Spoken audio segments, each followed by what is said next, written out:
It began before dawn, early Sunday morning. Yes? Get me Gulfport. Civil defense.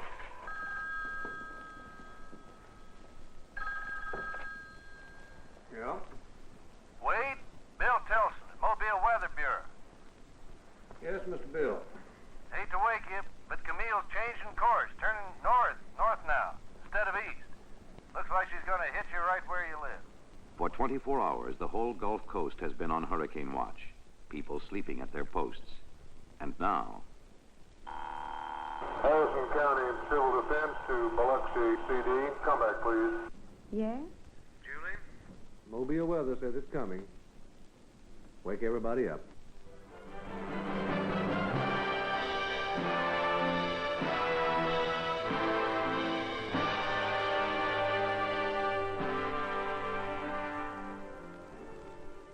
For 3 days now, a new hurricane's been running loose along the southern coast. A lady called Camille, supposedly headed toward the Florida Panhandle, but, like any lady, perfectly capable of changing her mind. The 7 a.m. bulletin from the Weather Bureau. Camille, a small but extremely dangerous storm, is now shifting westward, moving toward the Mississippi coast. Small craft should seek safe harbor. In Gulfport and Biloxi, the emergency operating centers already have been put on full alert by Wade and Julia Geis, a husband and wife team, both local civil defense directors. Wade for Harrison County, which covers most of the Mississippi coastline, and Julie for Biloxi, its largest city. The hurricane flags go up, the warnings go out. The Red Cross shelters are now being opened in Bay St. Louis, Pass Christian, Gulfport, Long Beach, and Biloxi. Bring your garbage cans inside. Secure everything that's movable. All windows should be nailed and boarded. Tides of 15 feet are expected. All residents of the low-lying areas are advised to evacuate by noon today to Hattiesburg or Jackson. Transportation will be provided and shelter. Please bring all the things you'll actually need in shelter. Most people take the advice to get out, and cars start streaming north.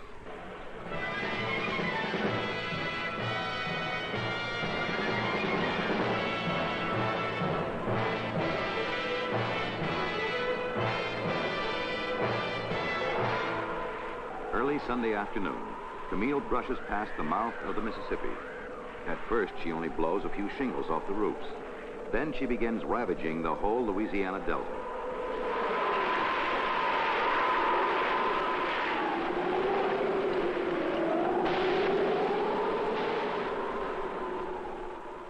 Upriver, the levees are beginning to crumble under pressure of wind and water. Finally, at Buras, the levee breaks.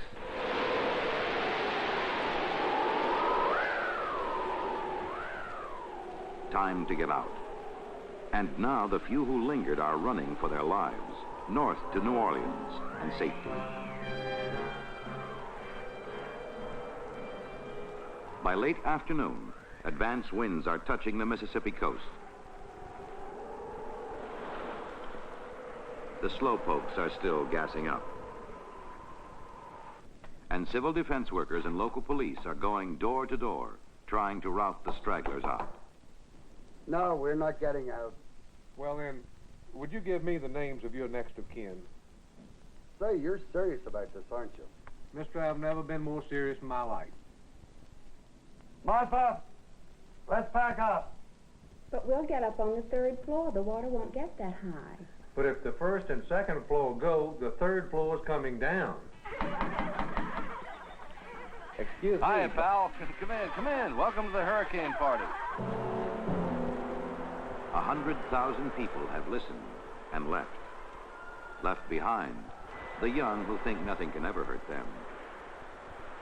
The unbelievers who plan to ride it out. The sightseers, the thrill seekers, the stubborn. It's now 6:30 p.m. Sunday in Biloxi, Mississippi, and the hurricane is really beginning to be felt here. As you can see, the palm trees are blowing, the rain is beginning to increase, and the sea is beginning to churn in the Gulf. It promises to be a long, long night in Biloxi. Biloxi. CD office to Rescue White. We have a call on Sandy Hook Road at Henderson Point. 3 subjects trapped in automobile. In Gulfport and Biloxi, half a dozen trained volunteer rescue teams in heavy-duty trucks and ducks are answering the first calls for help. We need an ambulance at the Nickel School Shelter to pick up an expectant mother. Take her to the hospital. By 8 o'clock, power lines are falling, starting fires, and winds are whipping them out of control. Even in New Orleans, on the outer edge of the storm, Camille's beginning to cause problems. Along the Industrial Canal, another levee breaks, begins flooding part of the city.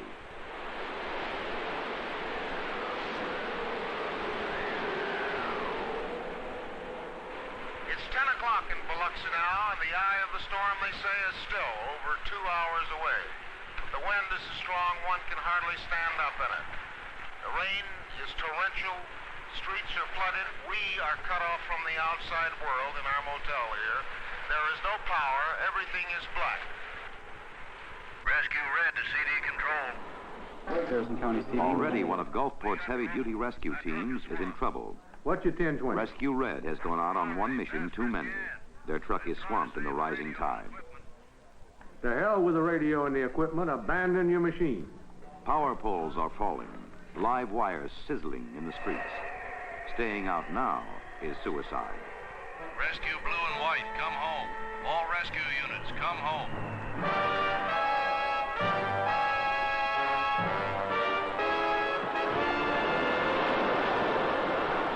At 11 o'clock, a huge tidal surge rises in front of the storm, 20 to 30 feet high.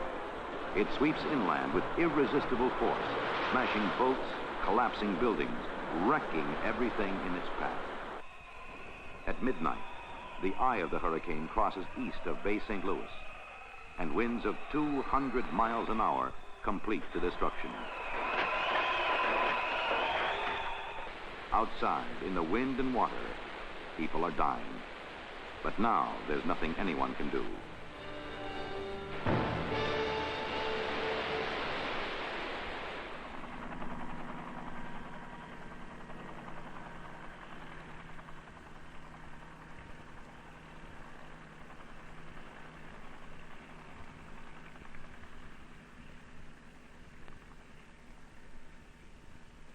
They called it the American Riviera, the loveliest beach in the South. Now,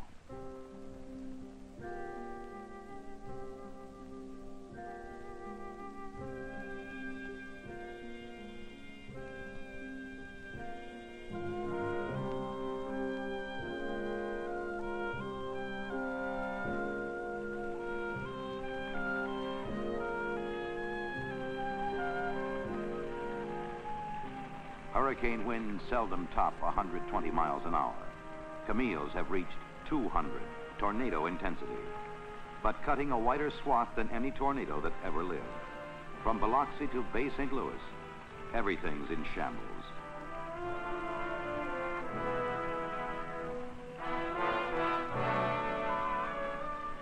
Down the Delta, it's not much better. In Buras, where the levee broke, there were 6,000 homes. Now, only 6 are fit to live in.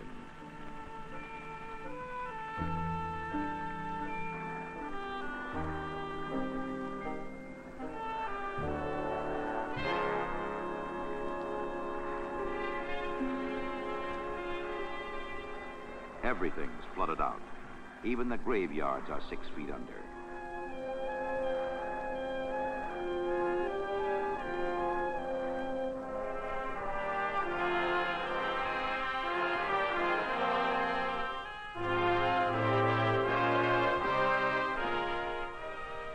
In Louisiana, the damage is enormous, but the casualty list is low. Mississippi's losing on every count. Survivors are stumbling out of the shelters, still dazed by what they've been through, and at seeing how little is left. It's bound to be in here somewhere because all these are the houses that came from in this vicinity. They're all right in here in this neighborhood, but mine was right on the corner and I don't even see it. Yonder!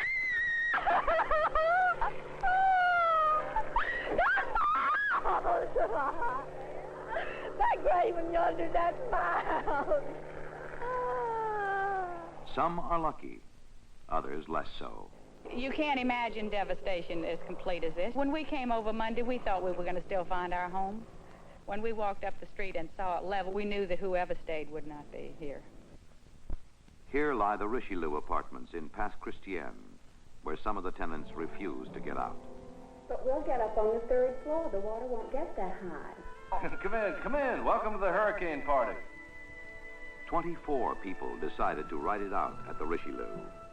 23 died when the building collapsed. One youngster floated out a third-floor window on a mattress and lived. The man on the second floor, he had a drink, and he told me to come on up and join the party, that they were going to stay on the third floor. And I told him, no, this was too serious. I told him to get out. He said, the man said, well, this is my property, and if you're going to arrest me, go ahead and arrest me. So I called the civil defense man, and the last thing he told me was to go back and get his address of the next of kin so we can notify him. And the man, he looked at me and he laughed. Now, Camille's almost become a forgotten woman. She whips through northern Mississippi at a furious pace and then slows down, becomes just a heavy thunderstorm as she crosses into Tennessee. Then she turns east toward the Appalachians and the Atlantic. The storm rises over the Blue Ridge Mountains, runs into cold air, and torrential rains start falling. More than 27 inches in less than 6 hours. 2 to 3 feet of water for every inch of land. And suddenly, flash floods are roaring down every hill and hollow, starting landslides, smashing houses, burying people in their sleep.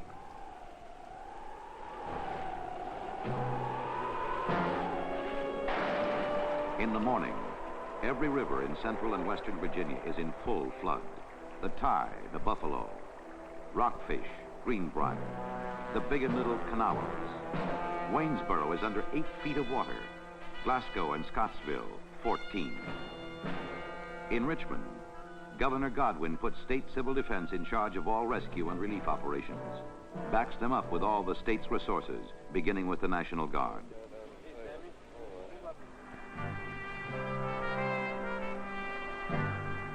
The mountains tell the story. Every ravine scarred by landslide, every valley a mass of mud. And under the mud, the dead. A dozen hamlets like Davis Creek, Tyro, Massey's Mill are almost wiped out. It just came down through this area just like an ocean wave, more or less. And these people right in here, they just didn't have a chance. It just took all these houses through here. How many are dead or missing here in Massey's Mill? There are total count of 23 gone. She asked me, I reckon a dozen or 2 times, if a little house is gone, when did it go? I told her it's been gone a long time. And was anyone living in the house? Yes, and there was Oliver boy and his wife and 2 little children. The little children, they got drowned.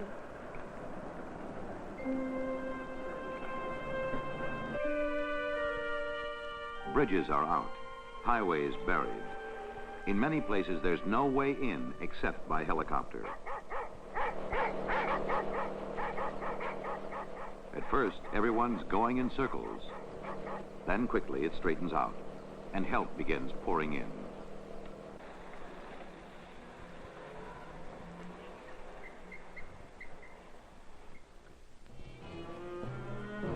All the smaller streams keep pouring water into the great historic river of Virginia, the James.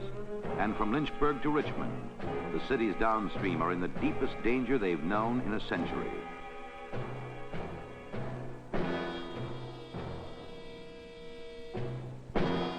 Sandbagging works.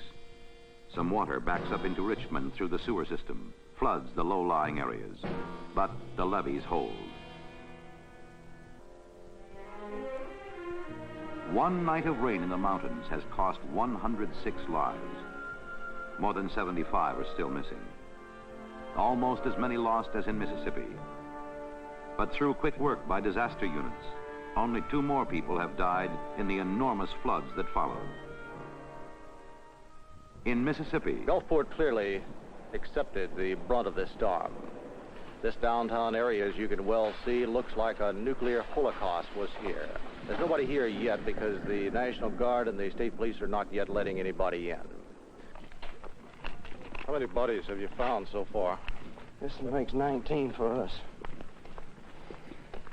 The coroner's report last night about 8 o'clock was 88 confirmed in Harrison County. Navy Seabees and Civil Defense rescue teams are combing the backwoods for more. Keesler Command Post, we've been getting rumors that there's bodies hanging in the trees at Cat Island. Could you send a chopper to check it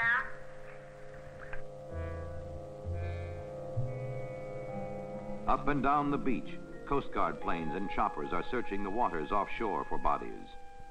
No one knows how many have died. There's no water except from broken mains, with the inevitable threat of typhoid. We need water, and I don't care what you put it in. Milk bottles, wine bottles, beer cans, anything. No power, no food, no nothing. Suddenly, 1,000 problems are overwhelming the few who have to meet them.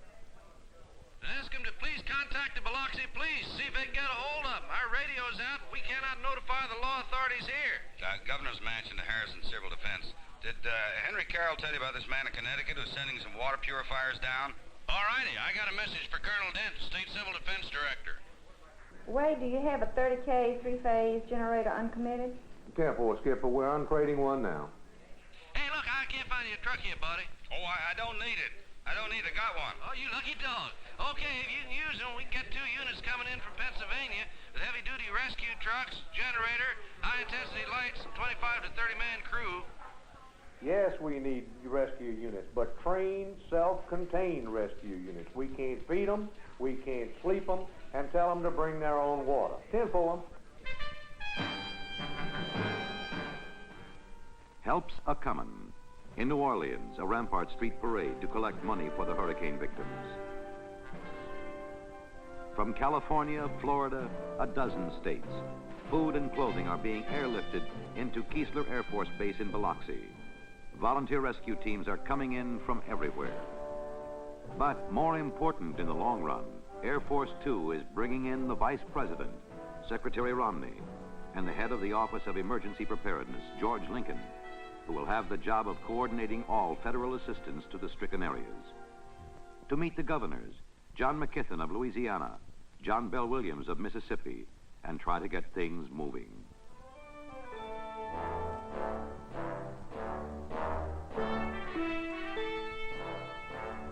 House trailers for the homeless, food for the hungry, medical supplies, emergency generators from Civil Defense, 1,000 other things.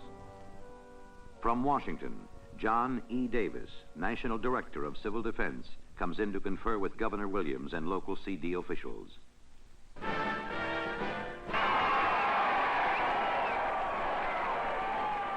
Soon the President will fly in too, from the Western White House.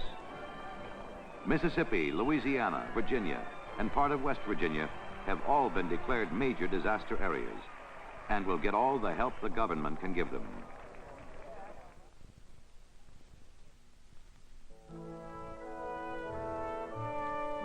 In the Delta country, they're still flooded out.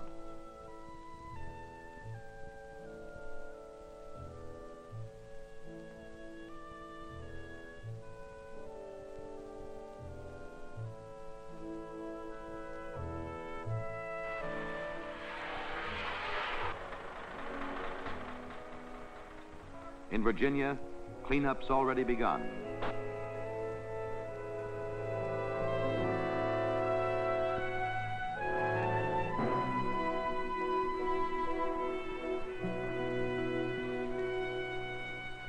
Oh, well, I'm not really down, I don't think.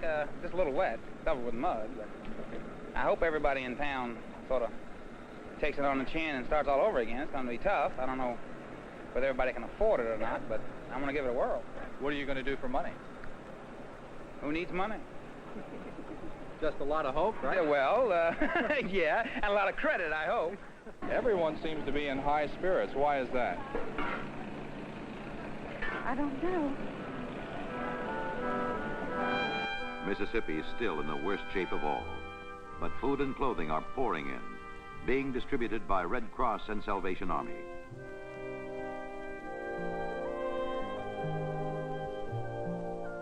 What are you looking for now? I'm trying to find me some breeches, but I don't know where to start looking. You ever think you'd be out here looking for clothes in a gymnasium? No, sir. I never thought I'd ever do it. So you lost your shirt. What now? I don't know, start over again. I got the clothes I got on and $22 in my pocket. And if I'd have had a choice, I'd have picked some better clothes. Thousands are homeless, have to be evacuated north to Hattiesburg or Jackson.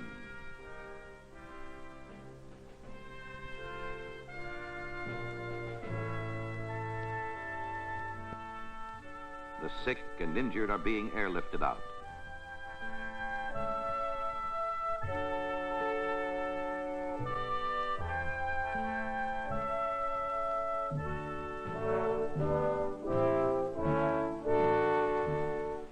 No one knows yet how many have died, or why they ignored the warnings and stayed behind. Mister, I don't know why they stayed, but I know why I left. I kept this thing 200 miles behind me, and I'll do it again. I won't ever stay and wait to see what's going to happen. And this is my first hurricane. I didn't know enough to get out. This is my last time I'm going to sit down here. In the most storm, this is my last one. And my house was under 12 feet of water. And I've seen about all my family has had destruction of their homes. And I hope I never see nothing like this again. I'm mighty young, but it takes this hard blow. Can you understand why anybody would stay here? Does that make sense to you? No, certainly not know. now. I look at all this, I kind of wish I'd stuck around and gone with the house. I wouldn't have any problem. Others mean to hang on. And did you weather the storm in your house? Yeah, we'll never do it again, I'll tell you that. What happened when the roof came off? I almost had a heart attack. It was awful. And you plan to rebuild and move back to Bay St. Louis? Yes, well, that's my home. Do you plan to rebuild, or what will you do now? Well, there's nothing else to do. This part of my house still there. So I have to go back. That's all we have. I have a blind husband, and that's our roots. But there's one thing for sure. We'll rebuild. Yeah. We got a beautiful country down here. We'll make it beautiful again. Nearly everyone along the beachfront has been wiped out, their houses wrecked or vanished. Some have lost everything, including hope. But surprisingly, on every third or fourth lot along the beach, American flags are being planted, flying defiantly. Maybe to tell the world, we aren't down yet. Now people are beginning to pick up the pieces. What are you looking for down there? Money and all sorts of things like spoons, forks, and knives, parts of mirrors, parts of plates, razor blades. Have you found anything? Yep, money, spoons, razor blades. How much money did you find? $4.98. How long are you going to keep digging? Till I have to go home.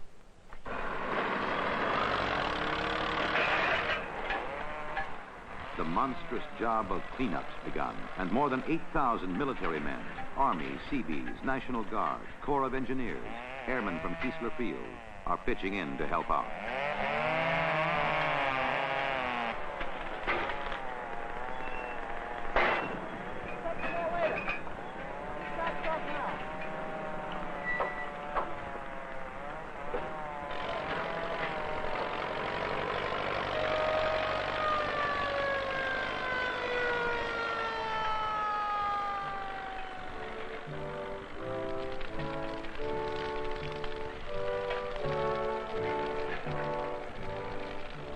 It's been 7 long days since thousands of rescue workers have seen a bed, or their homes, or their wives. Julie, you still there? How are you, honey? Tired. It's Saturday night, and it's been one hell of a week. Let's go home.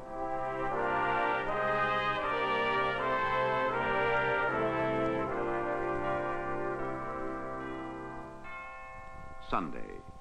1 week since Camille swept over the Gulf Coast and then went on to die somewhere out in the Atlantic. And the survivors are gathering in the ruins of their churches. We come to mourn those we have lost and to give thanks, we who are left, for whatever we do have left. For many, what's left is little indeed. Rebuilding is bound to take years, and for some, it seems an almost impossible task. I don't know if it'd ever be built back. So I think it'll just be like a dream to us. It'll never be the same. But others know better. We'll rebuild. Just build a little stronger. We got a beautiful country down here. We'll make it beautiful again.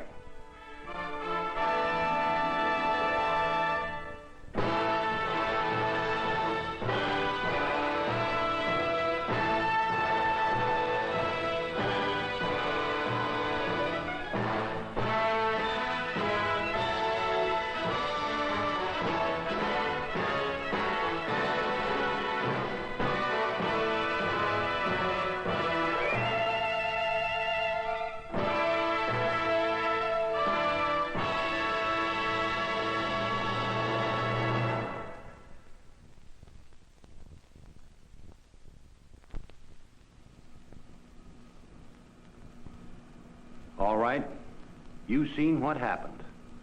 I saw it too when I flew in immediately after.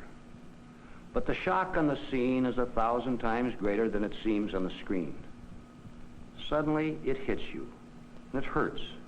You realize the wreckage, the tragedies, and suffering are all real, not just pictures in the evening newscast or headlines in the morning paper. And you also realize how much worse it would have been if a few dedicated people, like Weather Bureau, state and local officials, and these local civil defense directors, hadn't made thorough plans to meet this kind of disaster. Hundreds died because they refused to heed the warnings, but no one will ever know how many thousands were saved along the coast because there was adequate warning, because there were detailed evacuation plans, heavy-duty rescue teams trained by civil defense, ready to risk their lives in the storm, and enormous help after from scores of volunteer groups, thousands of military men, and coordinated government assistance. Hurricanes like Camille don't happen every day, but other disasters do. Fires, floods, tornadoes, several hundreds of them a year. I'm John Davis, National Director of Civil Defense, and that, of course, makes disaster my business. But it's your business, too, because someday it could happen to you. Remember, preparedness can save lives, and so can you, perhaps your own, by simply heeding the warnings.